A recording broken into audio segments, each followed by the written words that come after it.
Hello again, and welcome to another episode of Friends, Facts, and Fiction. As always, this podcast is made possible by our local convenience stores, the misappropriation of history, and you. And now to your hosts, Justin Hammonds, Brant Bramlett, and Drew Shellnut. What's up? What's happening, world? It's a podcast called Friends, Facts, and Fiction. And I'm Justin Hammonds. I'm looking at my boy Drew Shellnut. Well, hello. And my boy Grant Bramlett. Hey! And it's Season 5, Episode 10. Season 5, trying to thrive and stay alive, or trying to thrive and stay alive. I think it's more or less trying to stay alive. I think you just said the same thing twice I did, as well. didn't I? My brain is a little Yeah. warped. Anyway, took a week off because... Not really because of 4th of July, but it kind of worked out in that way. You know what? We'll say that's why. Yeah, I mean, I guess. But anyway, hope y'all doing well out there. Got some more hot facts. Still stuck in that Prohibition era for me. So I'm going to talk about some black mobsters that kind of passed the torch around in Harlem for like 40 years. But before we get into that, how everybody doing, man? Y'all feeling all right? Everybody good? Doing well. Yeah, just doing the same thing. Yeah? Did you have a good week off? Or days off in the week that we have it off from the podcast? Yeah. Because we didn't have really a week off. No, we didn't. Yeah, life happens. Yeah, it does. Speaking of which, I'm driving to Montana on Sunday. Yes, you are.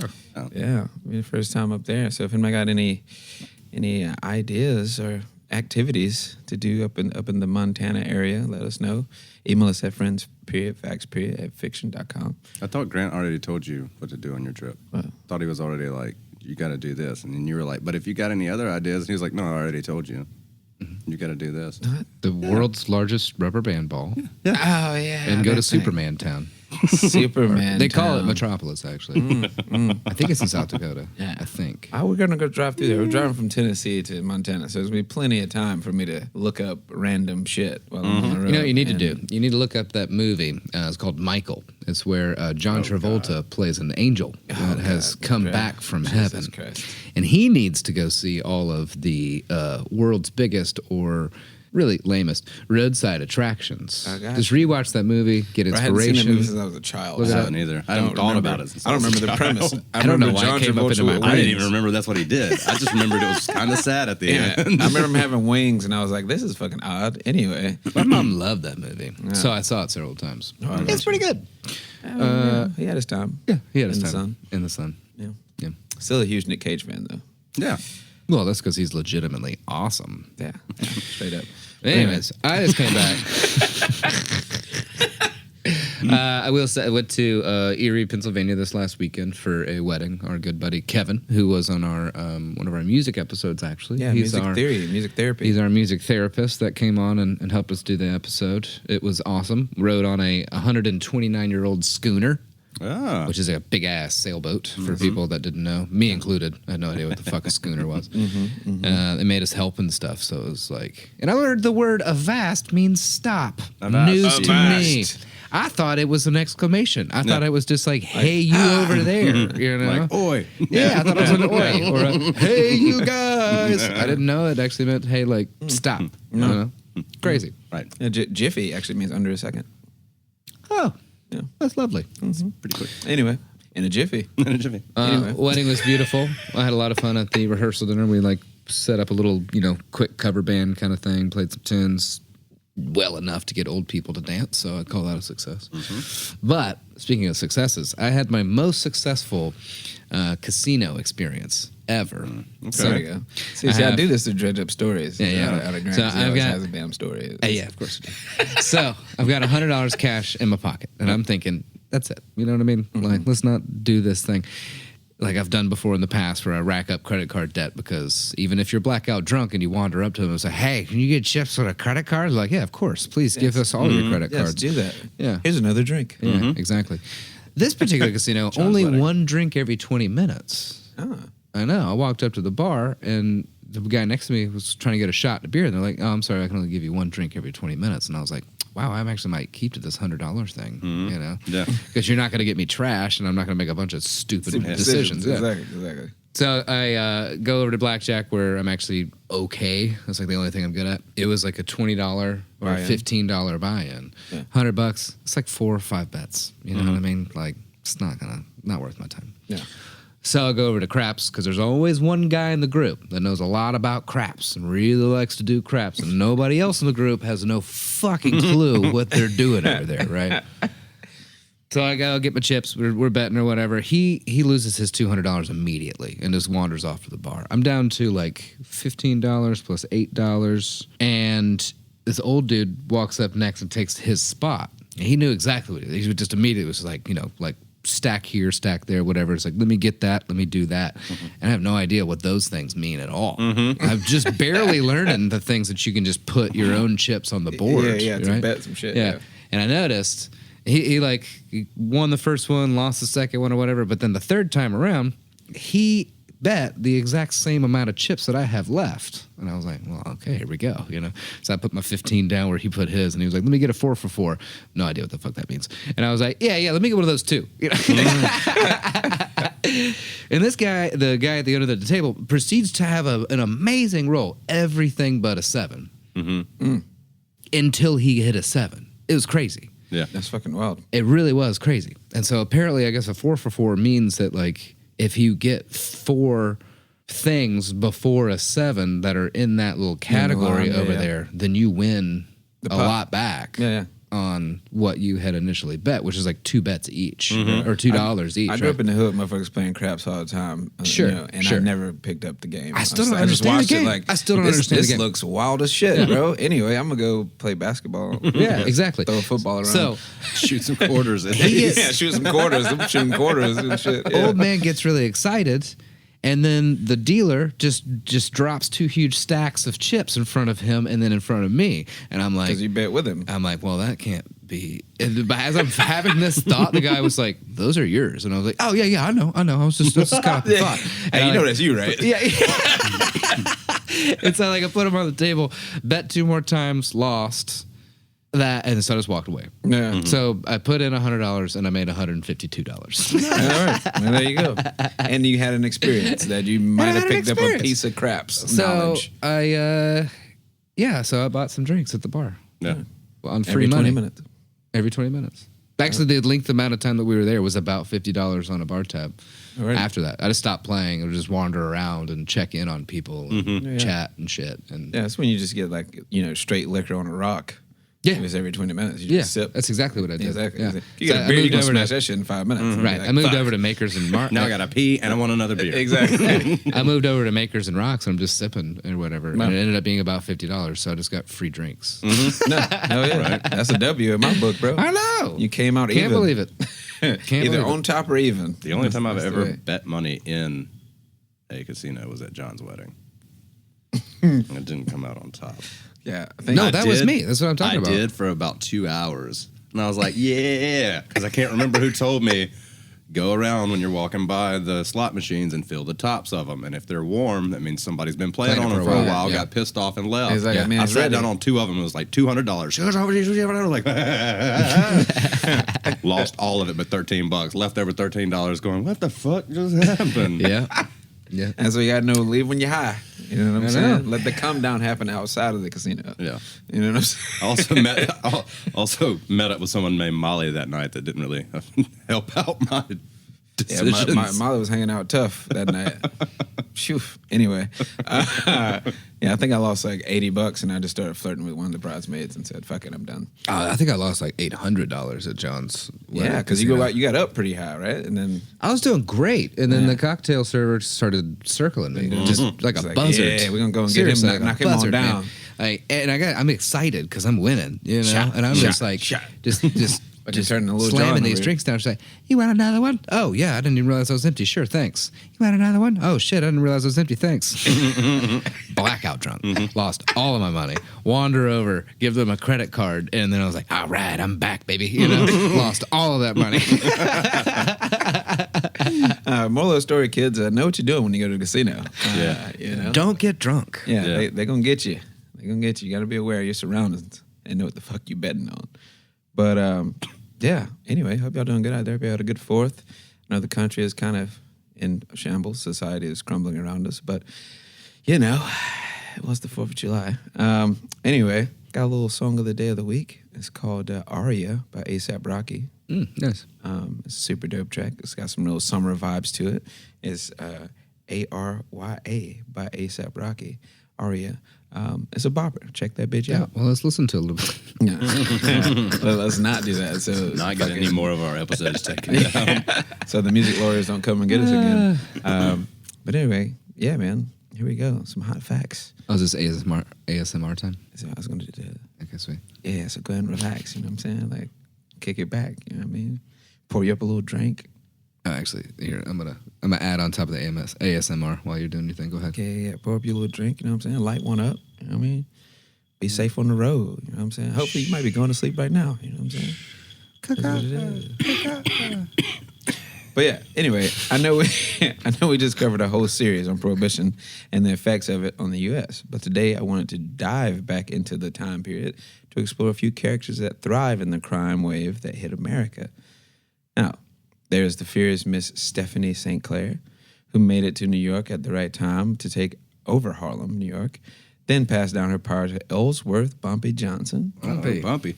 who in turn gave Harlem to the infamous Frank Lucas. In such a rough time for any Americans, these three black people made a fortune, but also saved the community any chance they got. But the irony is that they also ended up ruining the streets they cherished. For the tall tales about these characters down to the brass tacks of the operations, let's dive up in this thing.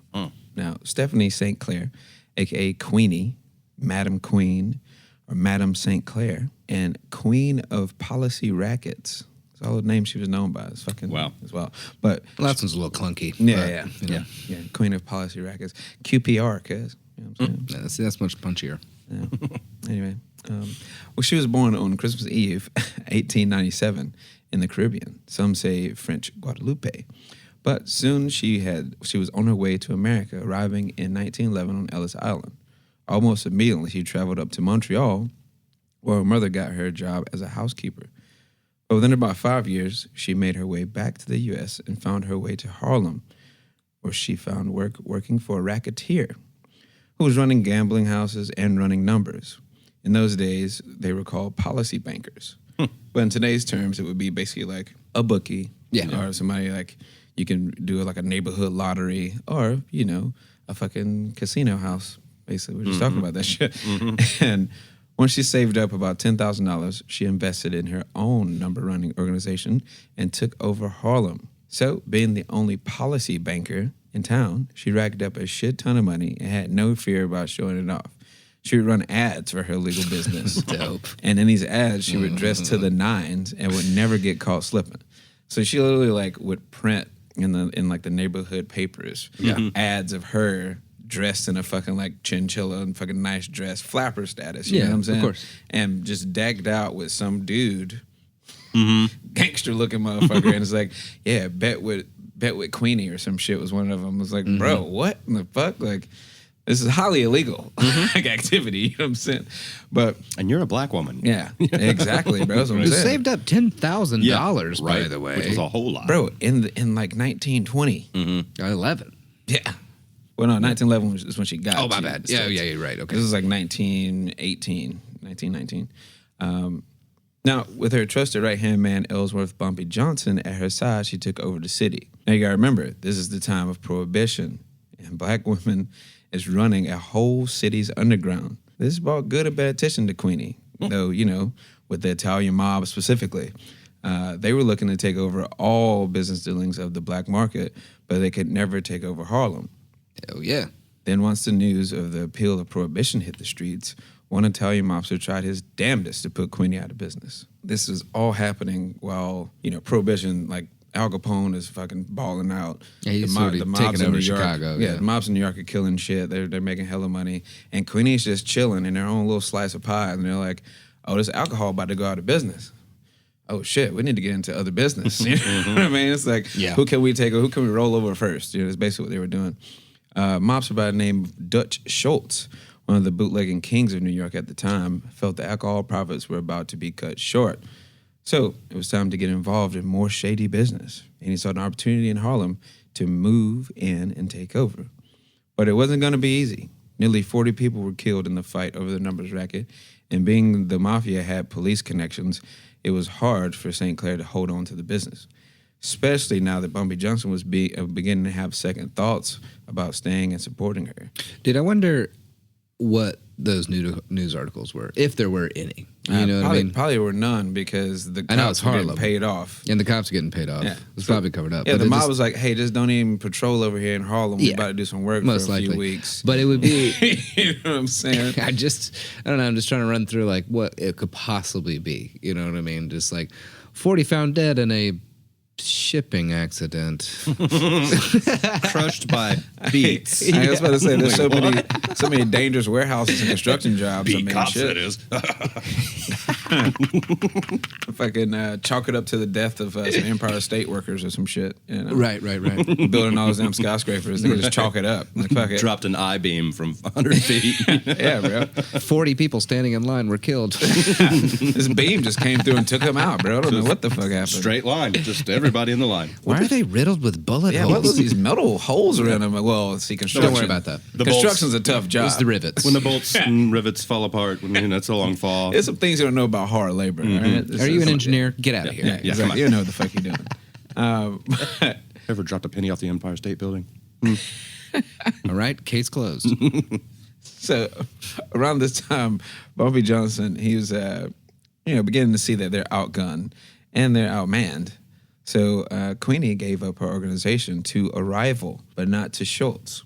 He had a little surprise visit from a notorious gang called Murder Inc.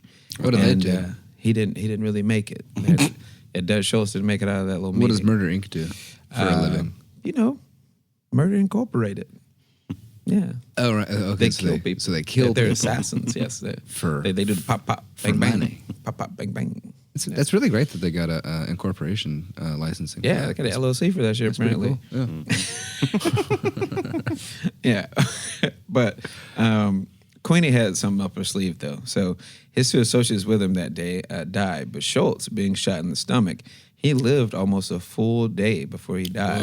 Dude, That's fuck horrible. that. Which gave Queenie just enough time to send him a little telegram that read, "As ye sow, so shall ye reap." Oh, shit. How cold is that? She's shit? fucking hard as fuck. Yeah, man. That's the last thing he read. Like, how cold is that, bro? Like, he's like Gurgling. Like, dying, bro. For 24 hours, he's fucking dying. They say that's one of the most painful ways to Yeah. go. Yeah. Yeah, Just He's right in the dealing with that stomach. for 24 hours. Yeah, bro. Especially back then when, antiseptic was not still that popular yet. They You know didn't what have I'm saying? shit. Talking about the fucking 30s. So now the flamboyant, foul-mouthed queen of Harlem was down, but not out. After a year of good investments and smart moves, she stayed wealthy. Ended up married to the leader of an Islamic Buddhist cult named Sufi Abdul Hamid. All right. Now this shit gets fucking weird. Now this guy was he was a con man. Sure. Claiming that he was a descendant of Egyptian pharaohs. hell yeah. And he was known as the Black Hitler of Harlem because Oh, he was Jesus. so anti-Semitic Whoa. and had been convicted of stabbing a communist organizer in 1936. Apocalypto. That shit, wow, but that's just the half of it. At this time, St. Clair was beginning a civil rights movement, constantly writing to editors in the black press. So she's an advocate for the civil rights movement, and she's married To a guy that I'm going to do a full episode on. That guy fucking- sounds fucking awesome Right. to talk about. Yeah, He sounds like a to horrible talk human about. being. Yeah. It sounds terrifying. She's but- married to a fucking Jew hater, Egyptian pharaoh descendant, by his word. But she's like trying to build up a movement for the civil rights. I'm like, well, how the fuck did y'all even meet? Like, that's what? But anyway, I think you got cross-pollinization wrong. More so, how is like the dinner for them? Yeah, like, what do they talk about? It's like, so what did you do today? I tried to kill some Jews. Well, I tried to help some black people. So, look at that. Anyway, this shit is wild. But now around sometime in January 1938, Hamid was shot on his way to see his lawyer, and Queenie was charged with the crime. Pleading for her innocence, she insisted if she wanted him dead, he would be dead. And after a sensational trial, the man known as Sufi Abdul Hamid was found to be Eugene Brown from Philadelphia, who was dating a woman named Madame Fu Fatman. Man, that's just Eugene. That's just Eugene, bro. Somebody came in from town. Somebody came from Philly like, bro, get your ass back to the city, That's bro. just EB from Philly, man. Yeah. Get your ass. And apparently his wife, Madame Fu Fatman or whatever, she sold mystical oils and stones. That was her occupation. But yeah, just a regular dude from Philly that met some mystic woman and, decided that he was a descendant from Egyptian pharaohs. Yeah, stay away from the mystic women, man. I'll tell you what. But anyway, being St. Clair was faced with an all-white jury, she was convicted to serve 2 to 10 years, which is fucking... That's not that bad. Wild. But 2 to 10, that's crazy. After she got out of prison, she continued to work in civil rights and never went back to the street life, and also regained the protection from her old homie, Bumpy Johnson. She died in December 1969. Nice. I'm saying it's wild because, 2 to 10, that's a large difference in time. Oh, it's a normal thing. For a fucking 1 year or one crime. But anyway, fucking crazy that she was born, bro, in 1897 and died in 1969. How much shit in her life she's seen in society, bro? That's fucking insane. Think about her as your great grandmother. You know what I mean? It's fucking nuts, bro. Just tell me a story. Yeah, just throw me one. Yeah. Just throw me one night in Harlem in, 1920. It's fucking nuts, bro. Anyway, Ellsworth Raymond Bumpy Johnson was born on Halloween, 1905 in Charleston, South Carolina. That's fun. We've got all these holiday babies. Yeah, 2 holiday babies out here. Due to an abnormal growth on his head, he was called Bumpy. Around the age of 10, Bumpy and most of his siblings were sent to safety in Harlem after his older brother killed a white man in Charleston. Oh, shit. Yeah. No, not good. Yeah, I thought that was a funny little add-on. Yeah, they were Abnormal sent to- growth on his head. That's what they call him, Bumpy. Yeah. No, That's that's he gets to pretty live with fucked that up. for the rest of his life. Yeah. But anyway. I mean, hopefully he learned to embrace it in his adult life. Oh, he you know? definitely learned to embrace it because Bumpy meant a whole nother thing by the time he was an adult. I mean, I guess luckily though, for phrenology's kind of done by this point. So there's that at least. And also seeking safety in Harlem because the South was so much worse. It's wait, Harlem, South Carolina. Yeah, I probably would have been there too. I mean, Exactly. to be black in Harlem, you're fine. Well, yeah. It's getting there. Yeah. And moving That north is tough. Moving north to New Yeah. York was still very dangerous at the time. I mean, it was 1915, but also with his thick Southern accent, he was bullied and made fun of all the time. Needless to say, at a young age, he learned to be scrappy. And when he dropped out of high school, he began hanging out with and being bodyguard for some of the most well-known gangsters and high rollers in Harlem. So, Bumpy became dude with a lump on his head to I will fuck your ass up. Yeah, of course. Bumpy, very quickly. I mean, he was made fun of for his lumpy head, and then he was made fun for the way he spoke. You know what I mean? Of course. He's either going to be a wallflower, as they say, or very scary. A very brooding man. Yeah. Soon after establishing himself as a muscle for big money gangsters, he began running rackets of his own, like pimping, burglary, drugs, and number running, of course. But all that would land him a 10-year prison sentence. Now, by the time he met Queenie, Ellsworth had spent half of his life in jail and was broke and unemployed. But luckily, Queenie took a liking to him and took him under her wing. So now, the most powerful woman in the streets has a legendary enforcer by her side. And around this time, the gangster dude that was in the ads with her. Yeah. Around this time, the war between the mafia and Queenie was boiling over in the streets. And Bumpy and his crew, they were responsible for all that shit. They were responsible for the kidnapping and the killing of over 40 people. And with Bumpy's wife even saying it was easy for them to pick him off. There's not many white men walk around in Harlem. You know what I mean? So if you was white in Harlem in that area, you probably just got shot and didn't even know what the fuck was happening. Yeah, right. You know what I mean? It's fucking insane to think about. No tourism. Yeah, exactly. Excuse me, do you know how to get to 51st? Pow! I was trying to look at a brownstone. Pow! Snack now, get up out of here, kid. Yeah, but We're from Ohio. I have no idea what the mafia. Pow! Yeah, it's cool. Just get up out of here. But even after the war with Schultz and the mafia, Bumpy eventually made a business deal with them. So after Queenie gave up her numbers racket, Bumpy started running the business, but a percentage went to the mafia. But obviously not Schultz and his guys because they got fucking murdered. And Bumpy kind of helped out with that. So he got help from the other side of the mob. It was like, thank you for cleaning that out. Yeah. We'll give you a little slice, you know? Yeah. Wash his hands with that. So for years, Bumpy ran Harlem with an iron fist. Even though a lot of people feared him, almost everyone loved him, and he became referred to as Robin Hood. Bumpy would hand out turkeys on Thanksgiving and meals and gifts during the holidays. There's a good scene in the film American Gangster starring Denzel Washington as Frank Lucas that shows this infamous crime lord Bumpy handing out turkeys in Harlem. Oh, yeah. Yeah. That's why I know Bumpy. Yeah. Yeah, okay. Also, Forrest Whitaker has a show that he's doing right now called Godfather of Harlem, and he's starring as Bumpy Johnson. So it's supposed to be pretty good. I haven't watched it yet. Yeah, well, he reigned over Harlem for years, but that all came to a stop when in 1951, Ellsworth received a 15-year prison sentence for selling heroin, but he would be released in 1963. Even though Bumpy had an insane rap sheet in his criminal career with over 40 arrests, Good God. he still staged a sit-down strike at a police station in 1965 in protest of police surveillance in Harlem. He was charged but later acquitted for the crime of refusal to leave. I don't know if it worked, but cheers for him for trying, I guess. You know what I mean? Yeah, seriously. Like, that's fucking nuts. I wouldn't want to be anywhere near a police station if I was out and, like, done. Like, fuck it, I'm good. Seriously. Like, it's in the 60s. He was born in fucking, what, At least 1910? there wasn't a 3 strikes rule down. 1905? Yeah. He'd have been fucked. Bro, he'd have been fucked a few times over, my guy.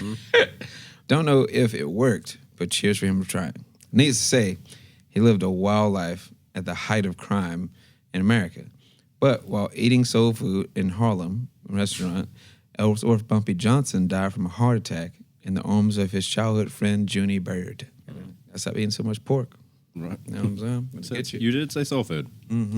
Thought that was just so, it's like a, I don't know, it's like a best way to go out for like a running gangster criminal. It's like, I'm just at my favorite restaurant with one of my childhood friends. I'm done. Halfway through a pork chop and just Exactly. Like, at least he didn't get shot or kidnapped or all the shit that he did to other people. But anyway, the American gangster himself, Frank Lucas. That's who Bumpy Johnson handed the streets off to. Now, he was born on September 9th, 1930 in LaGrange, North Carolina. Living in the South in poverty and under Jim Crow laws, Frank was in charge of looking after his siblings, so really he had no childhood. Frank began his life of crime after he witnessed the Ku Klux Klan murder his 12-year-old cousin, Obadiah. Jesus. And they murdered him for looking at a white woman, or what they called reckless eyeballing. Okay, well, I'd say that's a really good reason to fucking enter a life of crime. Yeah. Do not fault him for 1 second. So Frank was Eyeballing?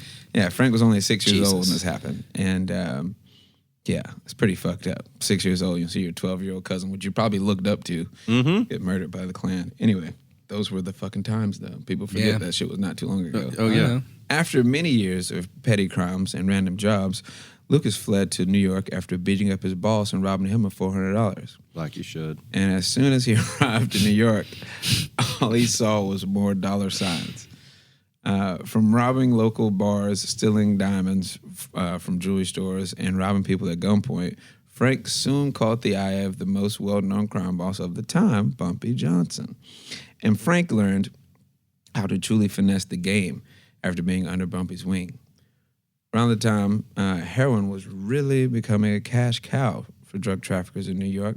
Frank Lucas made his way up the ranks to the purest stuff in the streets, the stuff that he called blue magic. Now, this is the lore of Frank Lucas, so I'm going to get into. The way that Frank Lucas got his hands on 98% pure heroin is a pretty wild story. He allegedly smuggled the drugs into the U.S. by using coffins of dead soldiers coming in from Vietnam. Shit. One side of the story says he put the drugs in the coffins next to the dead bodies. Another said that he put the drugs inside the soldiers. And on one account, Lucas said he had an associate flown in to make duplicate coffins to smuggle the drugs in. Now, these all sound like wild-ass stories, because they are. So, on a more likely note, the drugs were most likely shipped inside of furniture.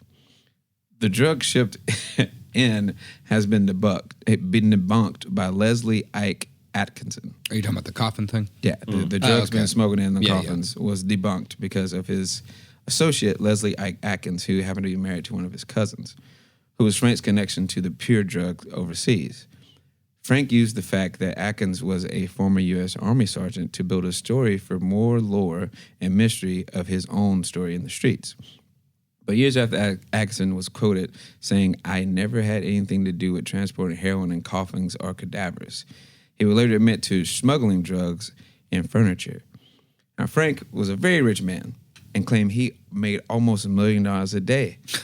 Might have been an exaggeration, but his influence was obvious in the neighborhood. Shit is crazy. Yeah. Yeah. Because, you imagine back then when, the line of communication with everybody was a lot less. Mm-hmm. And you just hear this, story that just gets bigger and bigger and bigger every time. It's a telephone game. You know what I'm saying? Yeah. And he probably just mentioned, my cousin's husband's in the Army. He's over there. He's going to ship me some stuff over. And he probably didn't even make up the story. Somebody around him probably was like, "Oh, dude in the Army is sending him shit." It's like, how do you... Then it just builds up, and then he hears it, and it's like... There's kids coming home with body bags every day, so they're probably like, they're using coffins. Yeah, it makes total sense. That's a good-ass story. Yeah. I'm going to run with that, you know? And, you become other thing for me is his rise to power is so much a thing of the times. You know what I mean? Oh, yeah. But just being around, just busting up, jewelry stores and you just get away with so much back then. Oh, yeah, so much. And there's also more of a loyalty system, back then in the gangster life, because nobody's talking to cops. All these 3 stories are all connected because one lady came from the Caribbean and was like, "I want to do some shit." And she just put all these motherfuckers on, and then by the time I got to Frank Lucas, anybody could be a fucking kingpin or drug dealer. Used to be like that one person or that 2 people, and you'd work up ranks. And nowadays, it's there's no loyalty to the system of what it is to become a true gangster. Sure.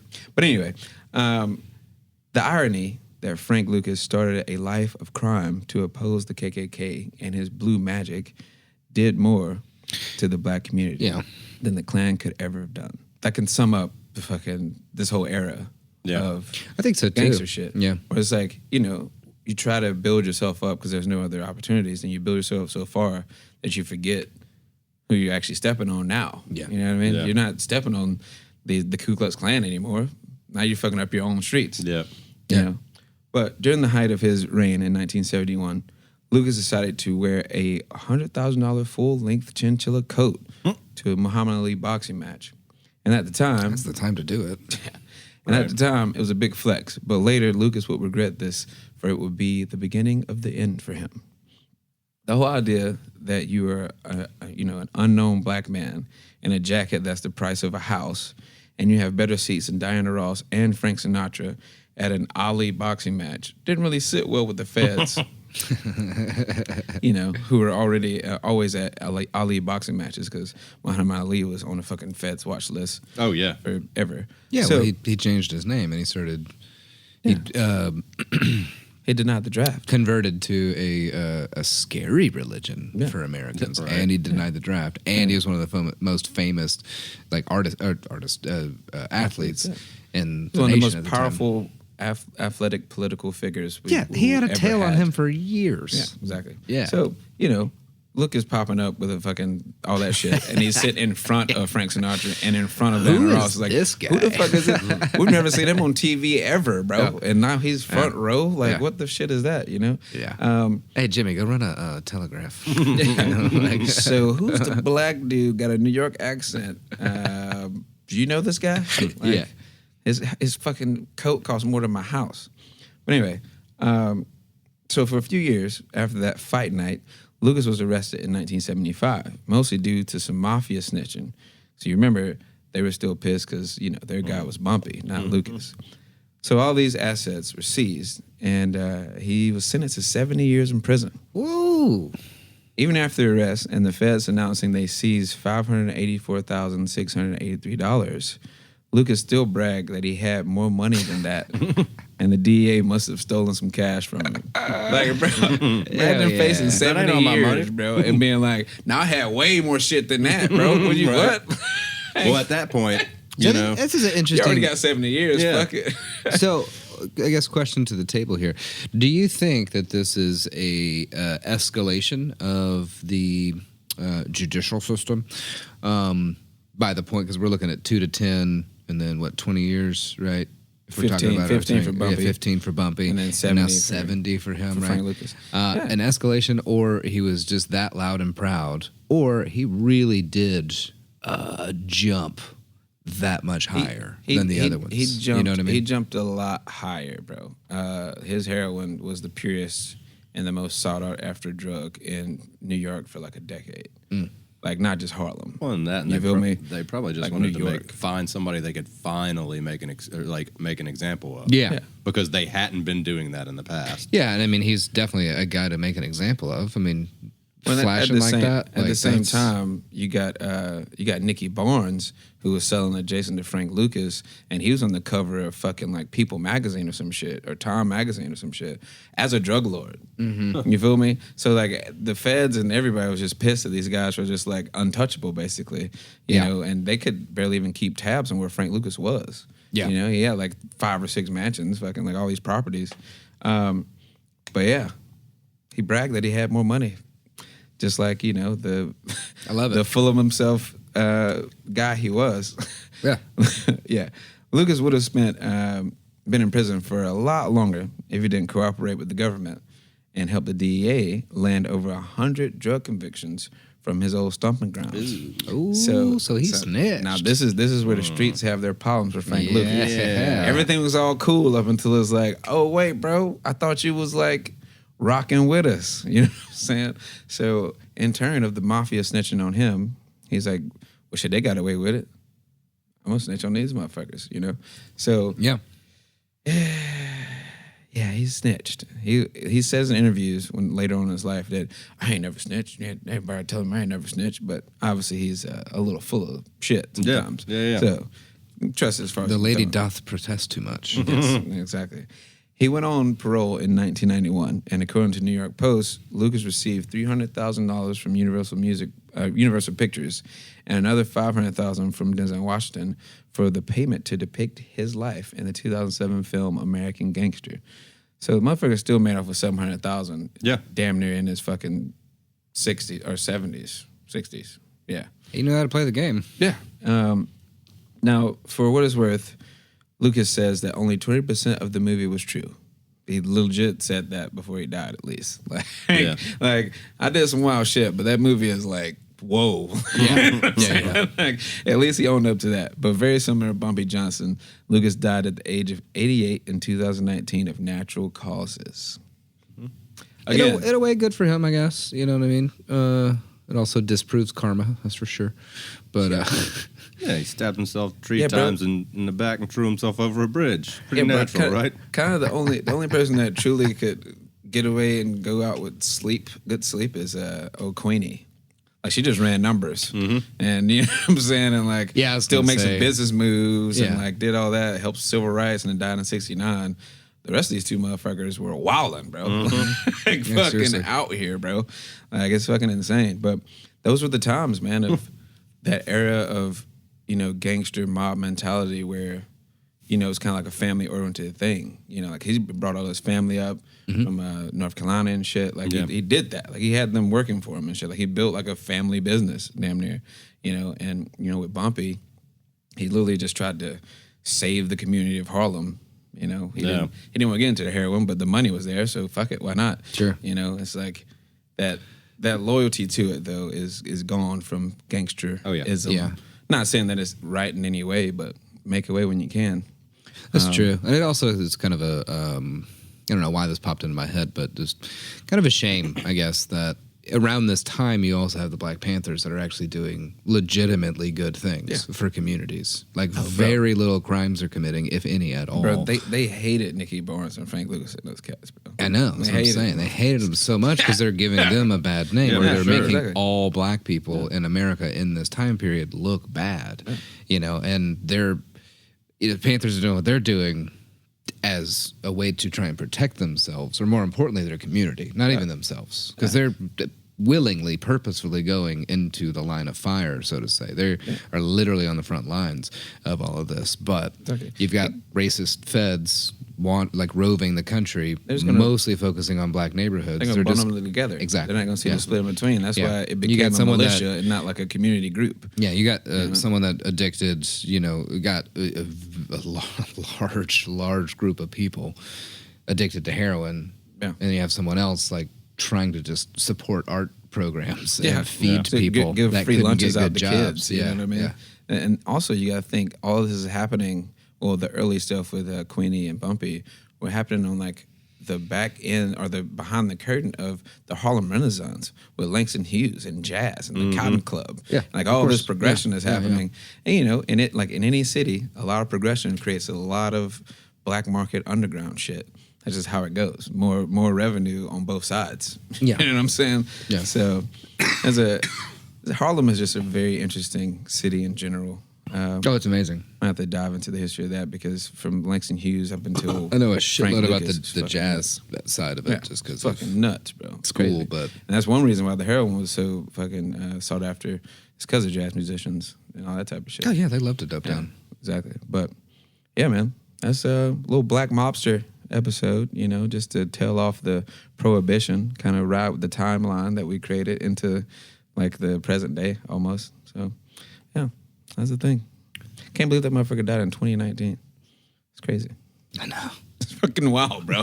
Like, man, people think it's so long ago. I'm like, bro, these motherfuckers were still alive. Like, when I was born, basically. Like, fucking nuts. No, it's funny. I mean, I was thinking about that while you were talking about Frank Lucas, because American Gangster is a fantastic movie. Yeah. Denzel in his prime. Yeah. Opening with that curb stomp.